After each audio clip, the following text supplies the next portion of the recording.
Welcome to the Alcohol Free Life podcast, brought to you by thesoberclub.com. I'm Janey Grace. This is for you if you've quit the booze or you'd like to, or maybe you're just sober curious. I'll bring you tips and motivation without any judgment, and there'll be inspiration from experts, quit-lit authors, and sober heroes.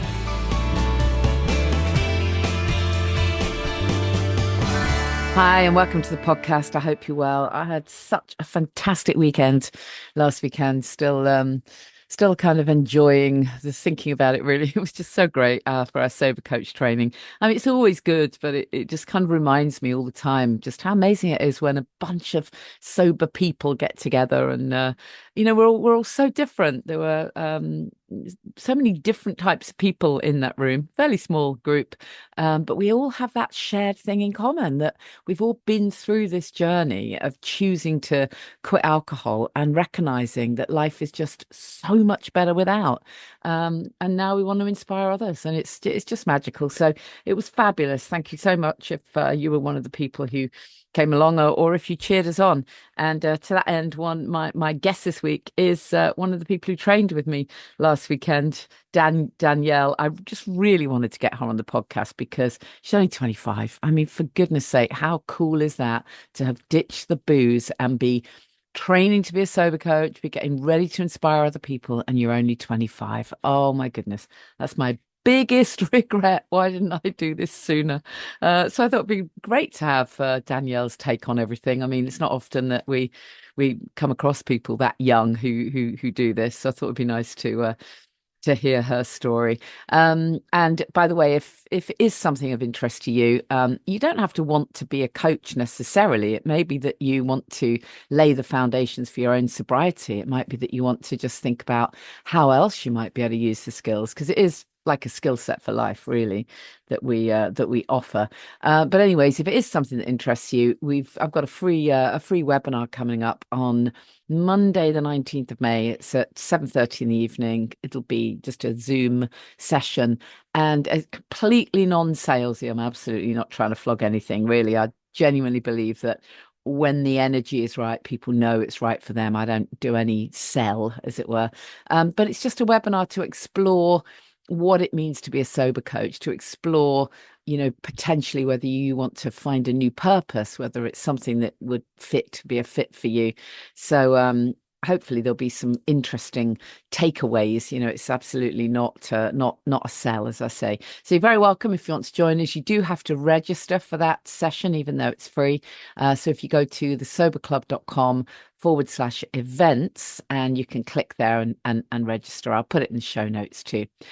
Also, while you're there in thesoberclub.com/events, please check out Family Constellations. One of the things that we spoke at length about over our weekend is why people drink, why people stay stuck, why so many people have limiting beliefs and such a lack of self-esteem, and the self-sabotage thing that comes in. And one of the most amazing modalities I've ever come across is Family Constellations, and I won't go into it now because I've spoken quite a lot about it, haven't I? But do check out the page on thesoberclub.com, links in the show notes as well, where I just talk about why it's so incredibly life-changing. And we have a workshop on Saturday, 10th of May. So the week before the Sober Coach webinar. It's an in-person workshop. It's in Hertfordshire, roughly 10 till 4, something like that. It's be a very small group. I really hope we can run it. It would just be amazing if you could come.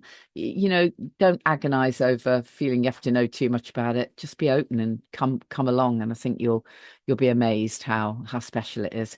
So that's Family Constellations, Saturday, 10th of May. Please share it. Tell your friends, tell your colleagues. It's an amazing game changer of a day. So just before we get into a chat with Danielle.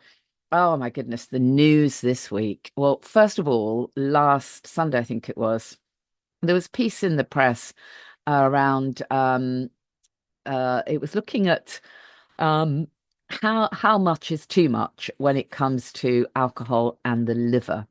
And it said experts have issued a warning to social drinkers as research reveals just how little alcohol it takes to trigger liver disease. Drinking just 2 small glasses of wine a day, combined with being overweight, they say, doubles the risk of developing the condition. And they're saying that doctors have reported a growing number of patients who are not classified as heavy drinkers, but they're still being diagnosed with liver disease. And the professor here who did this piece, a liver expert at King's College, Professor Philip Newsome, said the rise is alarming. While some people's disease is caused by a single factor, it's often a combination of two, from being overweight, having diabetes, and alcohol consumption. And then they go on to talk a bit more about liver disease and the spiraling number of cases and all of that stuff. And then they talk about, the risk factors, etc., etc. And then the sensational line here, they're referring to Professor Philip Newsome. He says the only way to minimize the risk is to stick to NHS guidelines, which recommend drinking no more than 14 units a week. What? The only way to minimize the risk. I've got a fantastic idea for you. How about not drinking at all? Why on earth would you want 14 units of toxic liquid when we know even 1 glass is harmful? I mean, this just beggars belief. How can you possibly have a liver expert recommending that we stick to NHS guidelines? NHS guidelines, I'm sorry, they're ridiculous. They're utterly ridiculous. It's crazy to be drinking 14 units a week. And if you do drink 14 units a week, do you really? Or actually, once you get to 14 units a week, haven't you just lost the plot completely? And it ends up being, 28 or 36 or 50. I mean, just bonkers. Why isn't the message, alcohol is super bad for you? Yes, it's going to increase your risk of liver disease. Oh, and by the way, everything else, every other illness going, plus it will make you depressed, plus it was far more likely to increase anxiety and God knows what else. How about all of those, reminders? So how about thinking about the fact that life is better without? How about focusing on that? Anyways, that came just before a sensational headline, which, oh man, did I enjoy this one.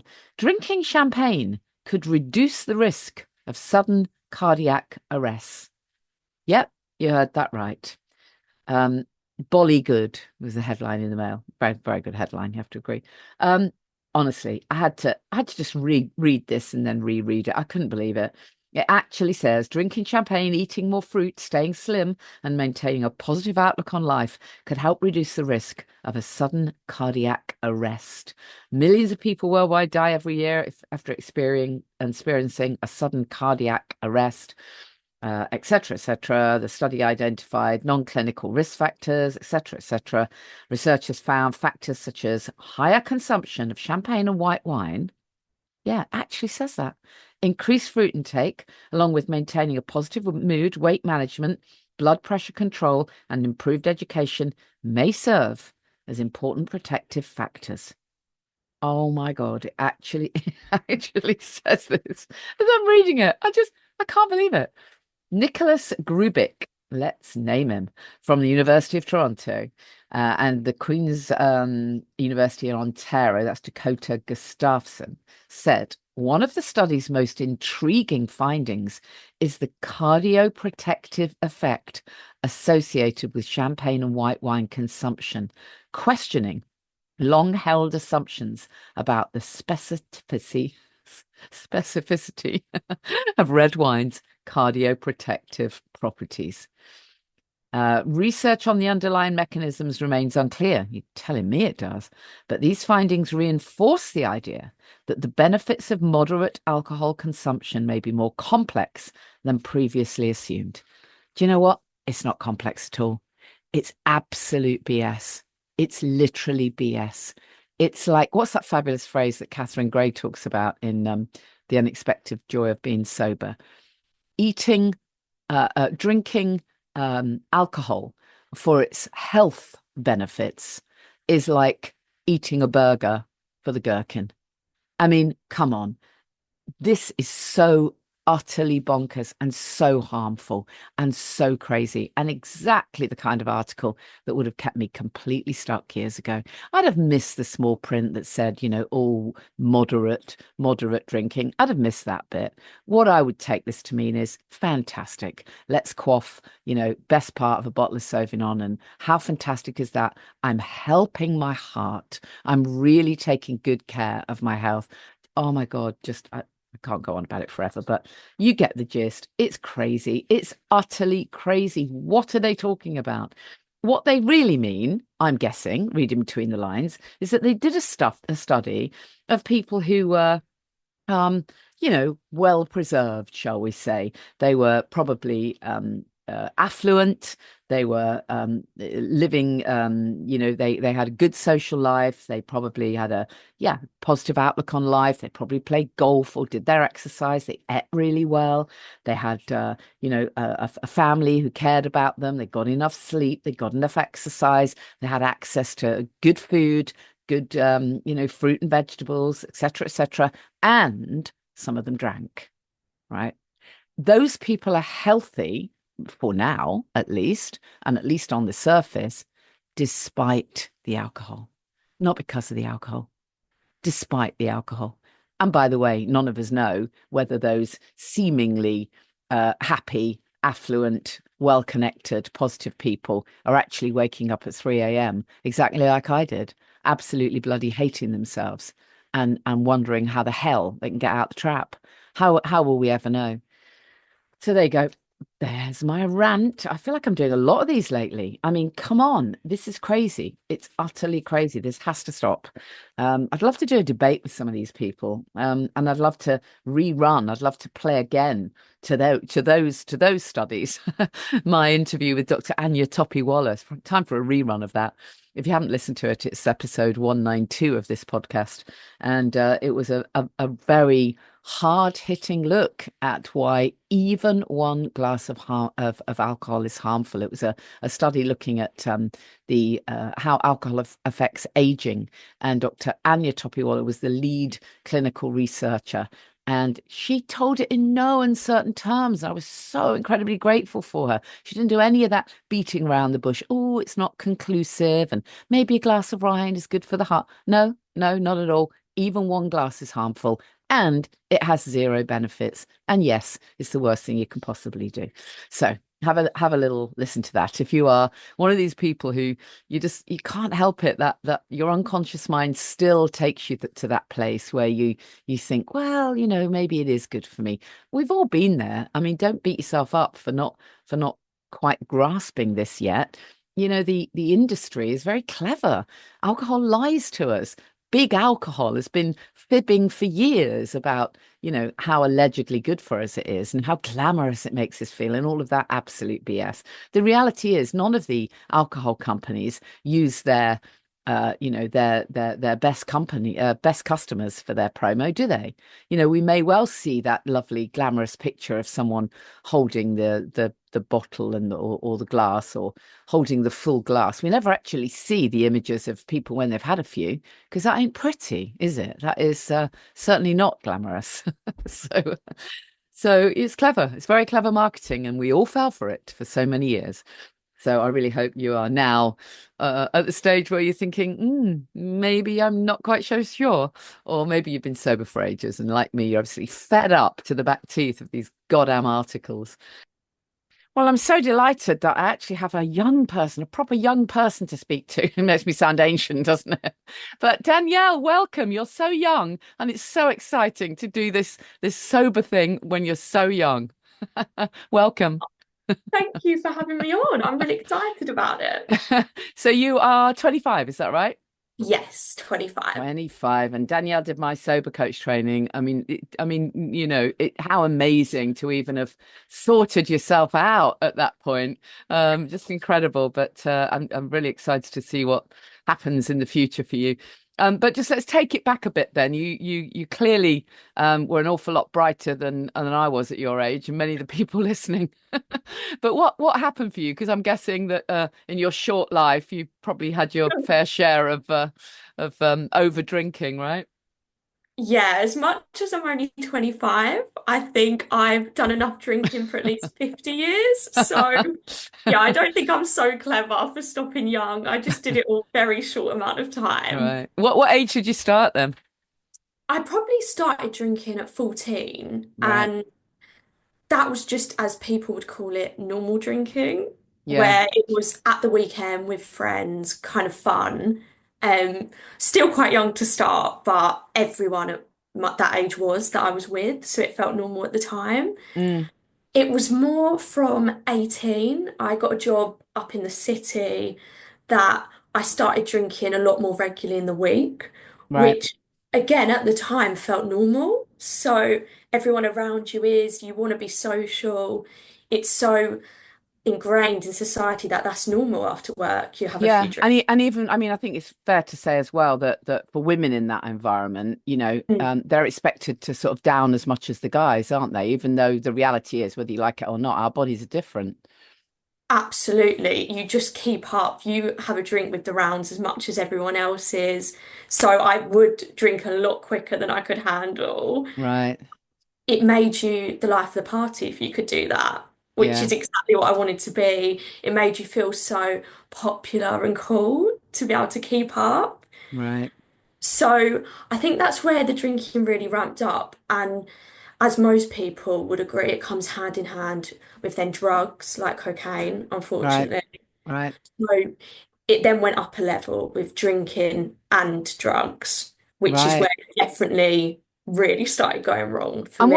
what's that relatively common then? Because I mean it's only fairly recently that I think I've only just fairly recently realized how prevalent cocaine is again. I mean, I say again because obviously I've been through all sorts of waves of stuff, and there was a kind of period where everyone was smoking weed, and then there was a sort of Yeah. cocaine phase, and I hadn't quite caught up with this latest wave of a lot of young people taking cocaine.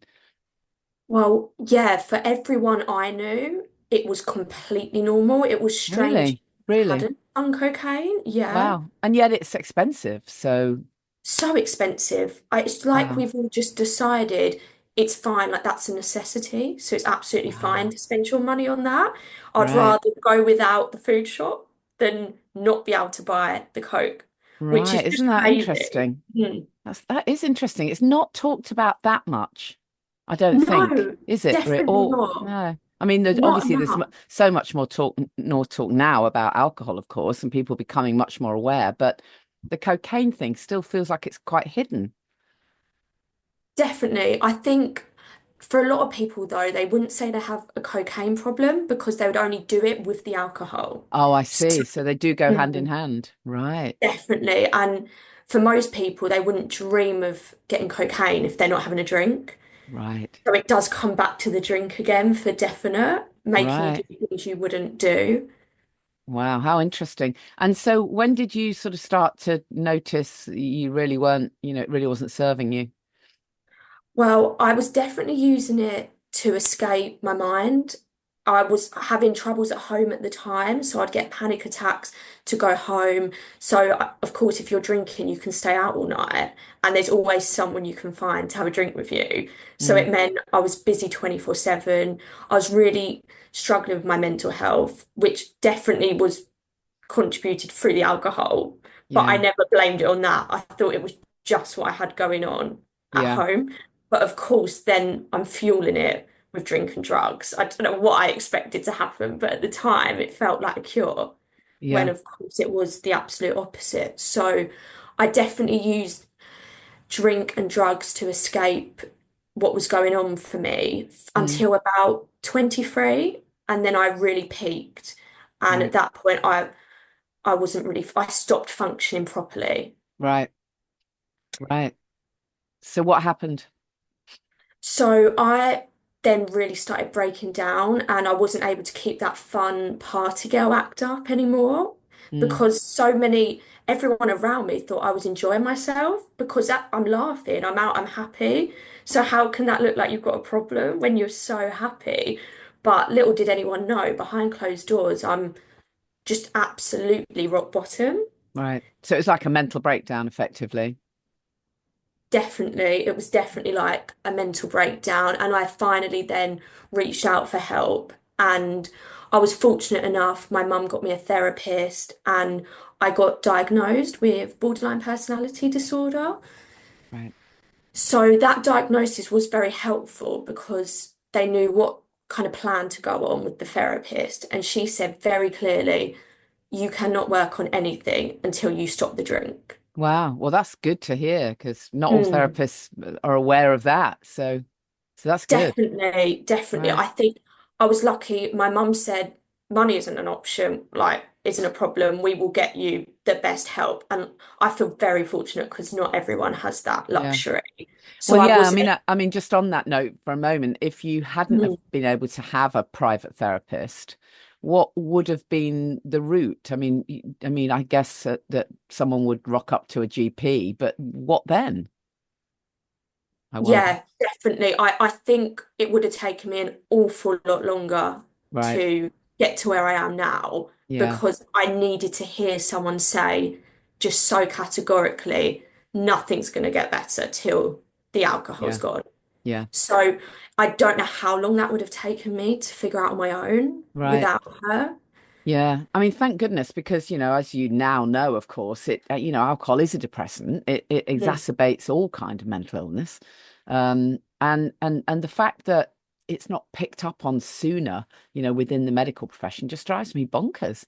The fact that people are rocking up all the time with mental health issues and anxiety and just sent away with their antidepressants or whatever they're sent away with, Yeah. but not asked about their drinking. That's the key. This Not even asked. this is why I now feel so passionate that I want to go into coaching and spread the word that before you even consider anything down that route, have you just looked at Yeah, how much alcohol you're consuming? yeah, Because it's not their fault, it's the social norm. I exactly. completely get why, but Yeah, let's just see if you can handle it yourself when you yeah, cut out something making you feel worse. yeah. So you cut out alcohol presumably, and then the Mhm. drugs went as well, did Yeah, they? Right. yes, definitely, How straight away. quickly did you start to feel different? Well, of course, I don't want to sound like, oh, I just stopped drinking and Yeah, I was better. But it was hard because when you're feeling a low time, you can't get out of your head. yeah, But I also felt really, really empowered because I was choosing not to drink. So I thought if I can choose not to do that, yeah, there is nothing I can't now deal with. yeah. And every month that went by, I was like, oh, I've just been a bit better. And Mm, past the year mark, I was like a whole new person. It's yeah. unbelievable. You just suddenly have a clear head to just see straight and deal with things. Yeah, yeah, I Just love it. wouldn't I happen. absolutely love your enthusiasm. It's so fantastic to have that enthusiasm and to have, realize this at a young age. So what about your friends then? You maybe perhaps your friends back home rather than necessarily in the workplace. How did they sort of take this new Danielle? Yeah, I think that is the scariest part when everyone knows you and they never really knew what I was going through behind closed doors. Yeah, It would seem so sudden. Like I now do not drink, which was my whole personality. right. So I was nervous and I had about 10, 12 different friendship groups, which I soon realized only one was real friends. Right. The others were So just drinking buddies, were they? Yeah, absolutely. And you yeah. realize suddenly, I don't enjoy your company at all without a Right. drink. That's really So interesting. So did you get straight out there, as it were, and throw yourself into it, or did you kind of just hole up till you felt much stronger?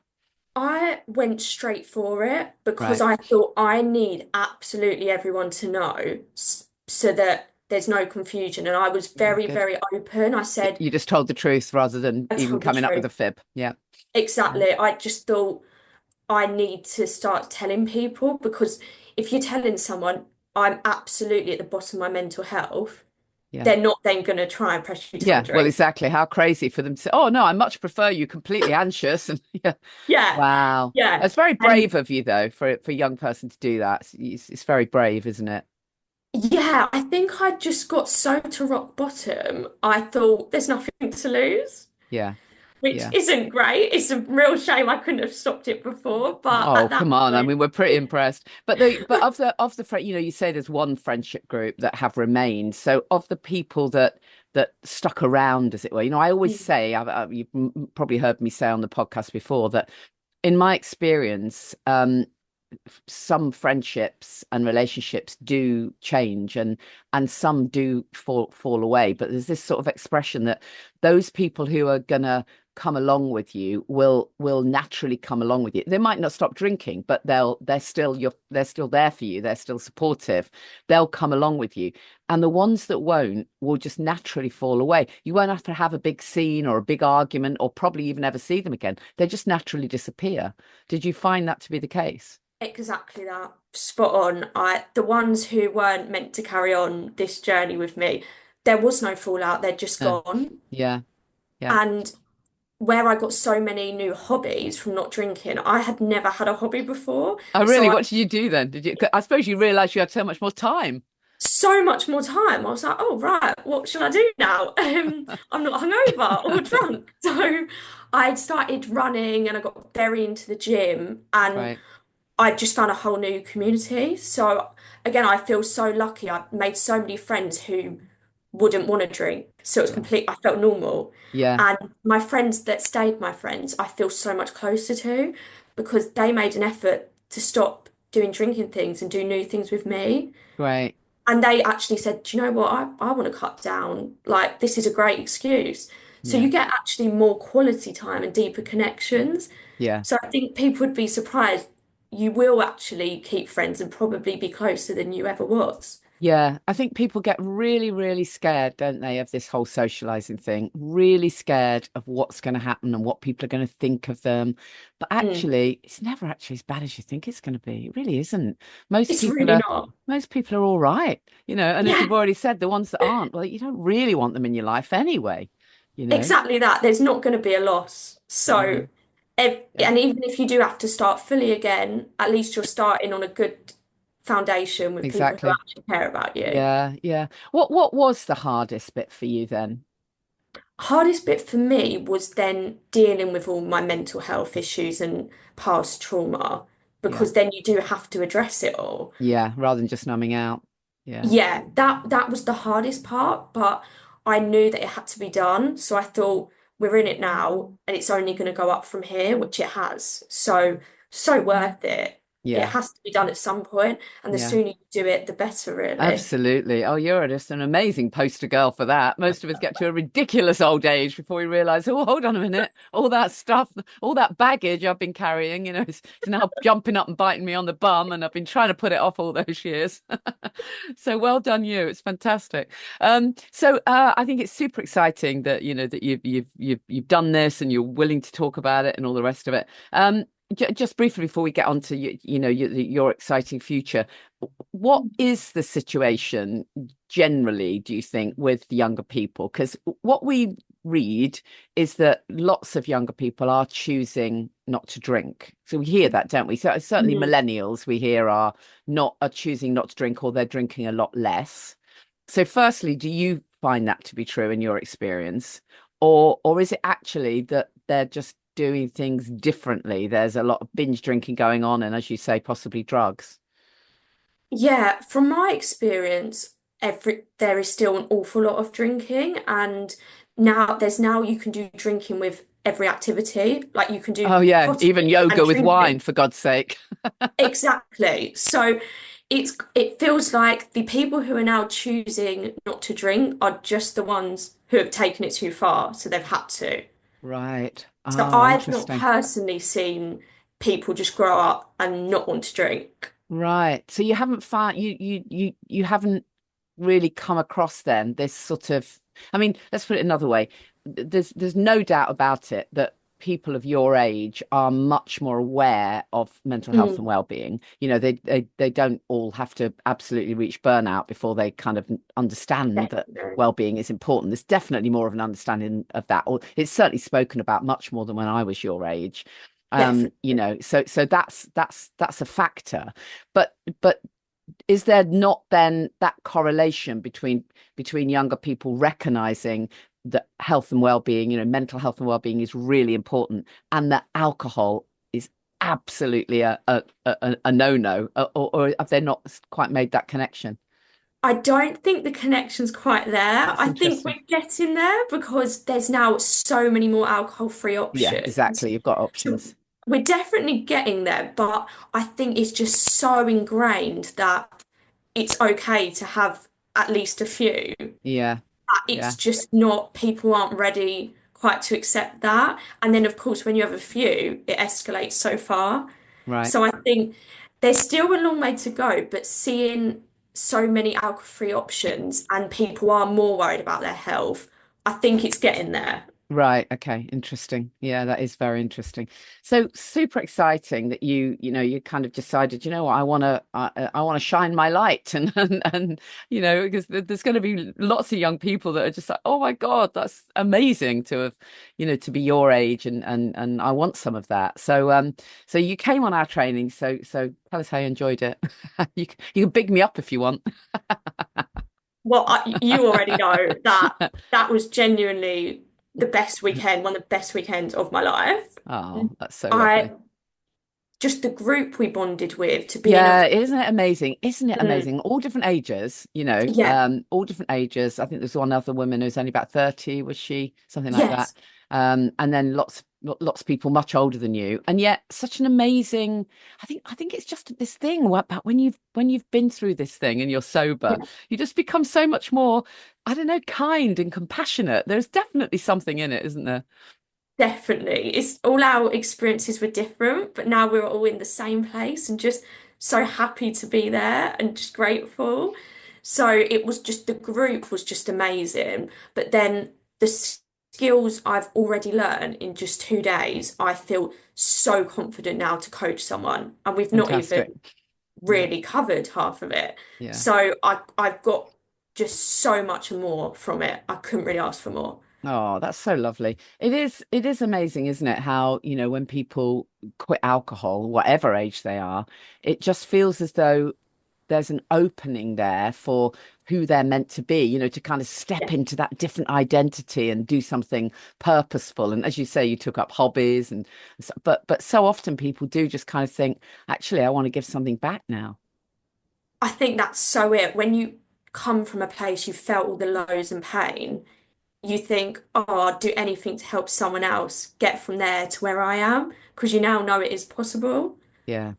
And obviously the work we do, the kind of style of coaching we do is all about helping people focus on living their best life without the booze, Yes. making this choice, which is completely different from sort of waiting till you're literally at rock bottom and then then you're into a whole different world. It really is this amazing positive thing, and I think that's what's going to be amazing about. I'm really looking forward to seeing the magic you create, because I think it's just amazing that there'll be young people that'll be able to kind of look at you and see this incredible light and this incredible energy and this incredible enthusiasm. And no, you absolutely do not need alcohol for that. You can still dance sober, right? Well, if you Definitely. could dance before. Yeah. So how have you navigated the whole workplace thing then without alcohol?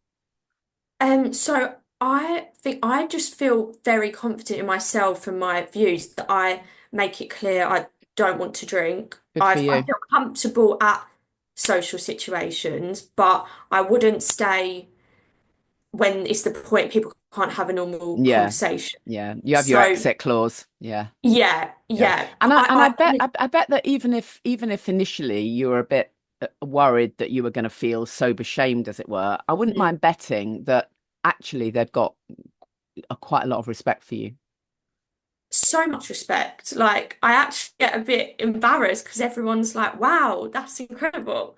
Yeah. So yeah, there is no shaming. I think because I've just been honest and said I felt horrendous when I was, and now I feel great. Everyone's Yeah, like, that's "That's brilliant. brilliant." That's so Yeah. brilliant, because this is what I talk about all the while, is coming back to this sense of people might not agree with you, they might not want to Mm. do what you do, they might not like you. It doesn't matter. Your authenticity is everything. Just you Yes. standing in your you speak your truth. That's it.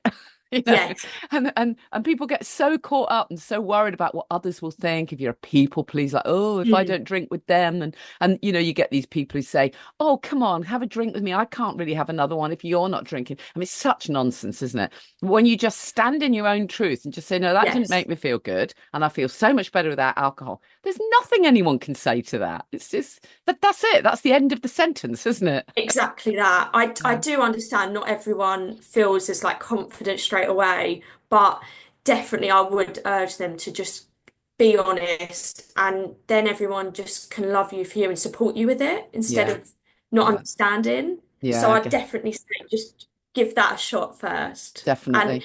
if anyone shames you, it's a reflection on Well, them, and we all know totally. that. Shines a light on their behavior, doesn't it? Yeah. And I'm guessing there's probably already been people who've said, actually you've really made me think. So many, and I think it's because I didn't try and say anything about them stopping. I've just done me, and physically and mentally I look extremely different. So people were like, "Oh, I want that." Like Yeah, it just exactly. happened. You don't need to say anything. Exactly. Exactly. I mean, seriously, who needs, beauty treatments and aging Yeah, stuff? I mean, just quit the booze. this is it. And I guess your family are really proud of you. Really, really proud. And they just now can sleep at night without worrying every night what I'm doing, where I am.